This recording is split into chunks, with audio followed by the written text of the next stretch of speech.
africain, le peuple haïtien, le peuple congolais, tous les peuples ont des richesses extraordinaires. Il n'est pas question de chercher à connaître quelle est la richesse de certains peuples.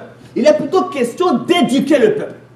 Le mois de l'histoire des Noirs doit nous servir, n'est-ce pas, d'occasion pour être éduqués, pour être formés, afin de pouvoir comprendre que tout être humain a droit à l'égalité, a droit à la liberté et a droit à la prospérité. Et personne ne devrait vivre dans un état de manquement, un état de privation. Ça ne fait pas de sens, car Dieu n'a jamais fonctionné comme cela. Et maintenant, des fois, on voit certaines personnes qui ont du mal à manger, qui ont du mal à avoir certains biens matériels, et on dit mais c'est pas grave, l'important c'est que nous avons Jésus. C'est pas ça ce que Jésus dit. Jésus dit que si tu marches avec lui, il est supposé multiplier ce que tu as. Dis-moi, moi je vis dans la multiplication.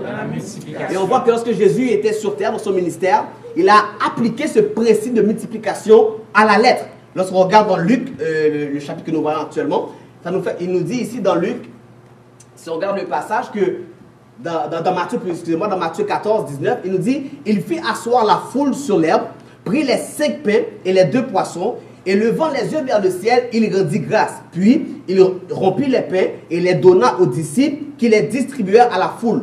Tous mangèrent et furent rassasiés. Dites-moi, je suis rassasié.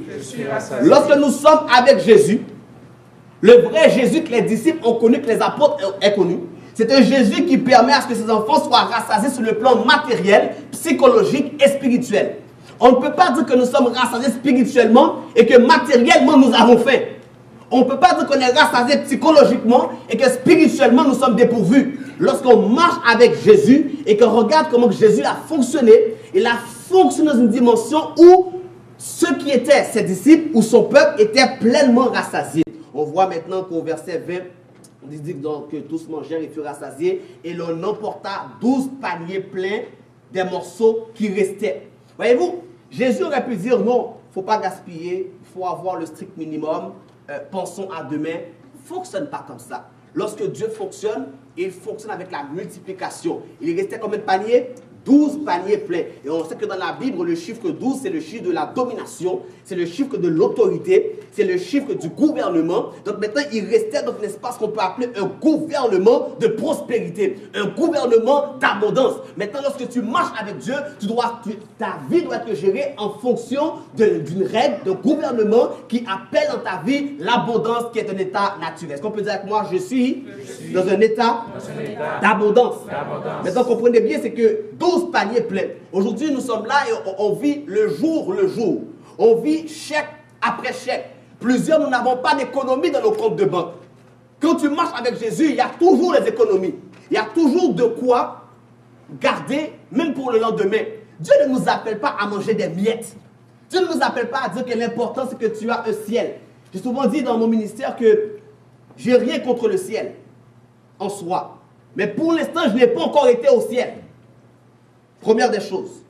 Deuxième des choses, c'est que Jésus nous dit qu'il est parti nous préparer une place et qu'il reviendra nous chercher. Ça veut dire que techniquement, actuellement, si on devait prendre Jésus à la lettre, il est en train de préparer quelque chose dans le ciel qui n'est pas encore terminé. Je ne peux pas focuser tout mon temps sur une réalité qui n'est même pas encore soi-disant terminée. Mais je suis appelé à vivre dans mon présent. Dis mon présent. Arrêtons de vivre dans un certain futur potentiel. La Bible dit que la vie éternelle, c'est que tu connaisses toi, le seul vrai Dieu. La vie éternelle, c'est maintenant. Dis-moi maintenant. Lorsque nous avons des enseignants qui nous enseignent des histoires hérétiques, qui nous font croire que la vie éternelle concerne l'au-delà, qui donnent un message d'espérance, qui donnent un message que j'appelle de faux espoirs, qui font croire à la masse ignorante, à la masse qui manque de culture et de connaissance, que le ciel est porté vers le futur et que dans le présent soit complètement dénudé, démuni. Cela n'est pas biblique. Lorsqu'on regarde le message biblique, il nous dit, dans le présent, il appelle à bénir son peuple. Il dit certainement, il y a ce qu'on appelle des promesses eschatologiques, c'est-à-dire des promesses qui concernent le temps à venir, des promesses qui concernent l'éternité. Mais Dieu dit, chaque jour suffit sa peine. Concentre sur aujourd'hui, car le lendemain prendra soin d'eux. C'est-à-dire que pendant que tu vis aujourd'hui, c'est maintenant que tu dois prospérer. Ce n'est pas demain, ce n'est pas dans 10 ans. Si tu dois vivre 80 années et que tu passes 70 années à subir des épreuves après épreuves, ça ne vaut pas la peine de vivre tout simplement. Dieu veut qu'à chaque jour de ta vie, ce soit un jour de multiplication. Dieu veut que chaque jour de notre vie soit un jour d'abondance, des jours de multiplication où est-ce qu'il te permet de pouvoir prospérer à tous égards et que tu es encore et encore et encore. Dis-moi encore, et encore, et encore. Il dit au verset 21 que ceux qui avaient mangé étaient environ 5000 hommes, sans compter les femmes et les enfants. On estime que c'était une foule qui était plus ou moins autour de 12 à 15 000 personnes. Quand Jésus vient, quand il manifeste sa gloire, quand il manifeste son abondance envers son peuple, c'est toujours en termes de multiplication. Même lorsqu'il neige, pour nous qui sommes dans un pays où on a accès à la neige, lorsque les flocons se mettent à tomber, c'est toujours une armée de flocons. Mais ce qui est encore plus extraordinaire, c'est que chaque flocon est unique. Et donc, c'est-à-dire que Dieu nous voit, dans la structure de l'univers, dans la nature, il n'y a jamais deux flocons qui se ressemblent.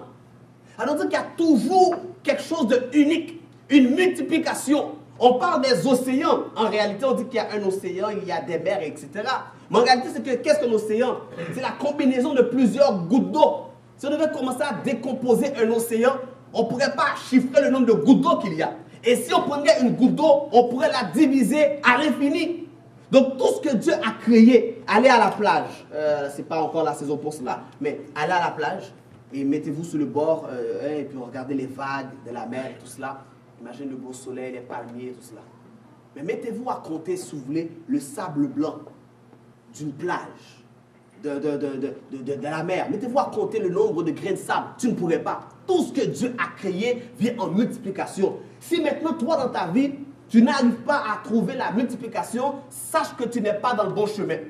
Regarde ta vie personnelle, regarde ta vie à la maison, ta vie scolaire, ta vie d'entreprise, tout ce que tu as. Si tu ne vois pas la multiplication et que tu te dis, mais c'est pas grave, l'important c'est que Dieu m'aime, dis-toi que tu ne sais pas le bon Dieu, tu es rentré dans l'idolâtrie sans savoir.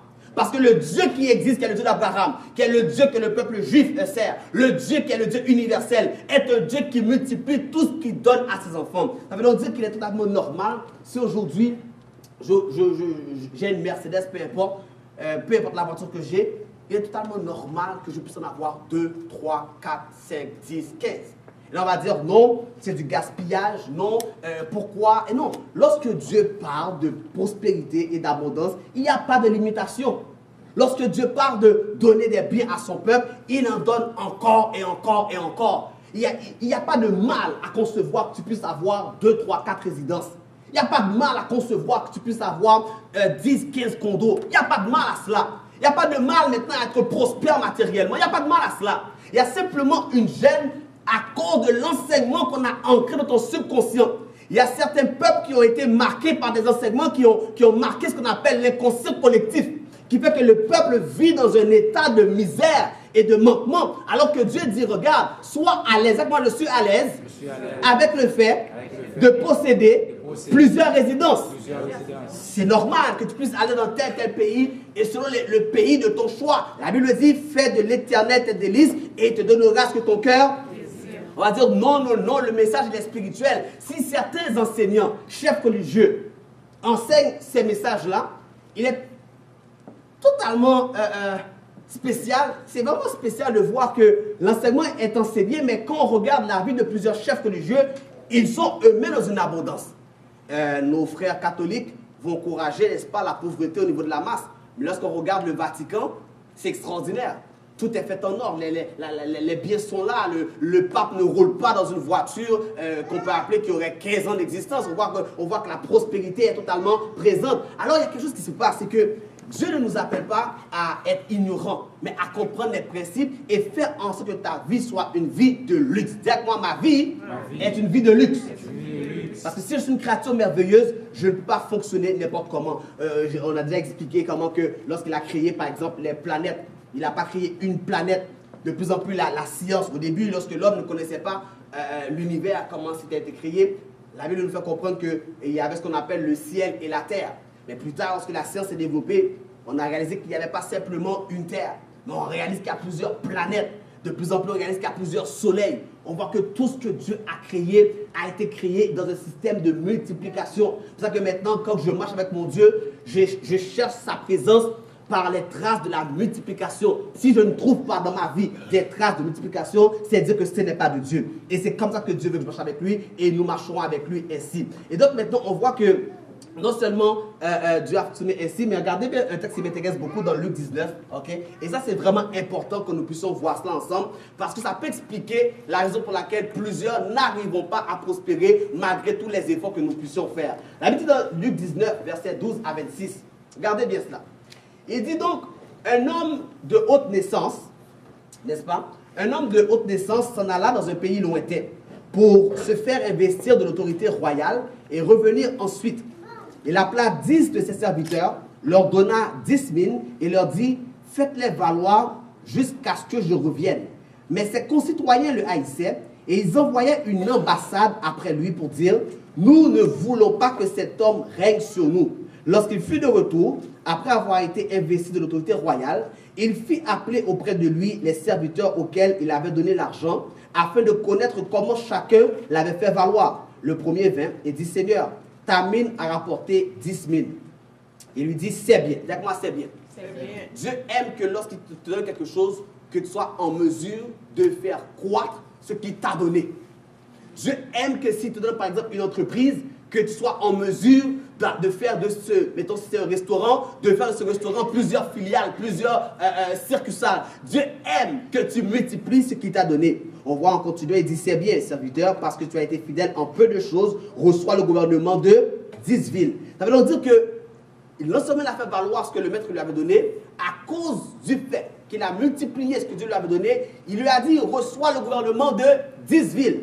Ça veut dire quoi? Quand tu marches avec Dieu, Dieu commence toujours à te donner un minimum. Dis que moi, j'ai un minimum. C'est de ta responsabilité de faire croître ce qu'il t'a donné. Il y en a qui vont dire, mais pasteur, je n'ai pas de minimum. Tu as un minimum. Ça peut être un talent que tu as. Ça peut être un don que tu as. Ça peut être une